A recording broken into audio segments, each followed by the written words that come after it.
పశ్చిమాసియాలో యుద్ధ వాతావరణం ఒక్కసారిగా తీవ్ర రూపం దాల్చింది. ఇరాన్ తొలిసారిగా తమ భూభాగం నుంచి నేరుగా ఇజ్రాయెల్పై చారిత్రక దాడికి దిగింది. ఇజ్రాయెల్లోని సైనిక స్థావరాలే లక్ష్యంగా ఇరాన్ వందలాది బాలిస్టిక్ క్షిపణులు, క్రూయిజ్ మిసైళ్లు, కిల్లర్ డ్రోన్లతో విరుచుకుపడింది. ఈ పరిణామంతో యావత్ ప్రపంచం ఉలిక్కిపడింది.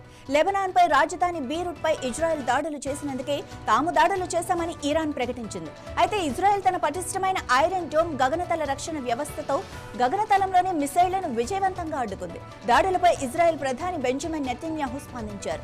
ఇరాన్పై భీకర దాడులు చేస్తామని ప్రకటించారు. ఈ దాడి అనంతరం ఇజ్రాయెల్ ప్రధాని బెంజమిన్ నెతన్యాహుతో మాట్లాడిన అమెరికా అధ్యక్షుడు ట్రంప్ సంయమనం పాటించాలని, ప్రతి దాడులకు దిగవద్దని గట్టిగా సూచించారు.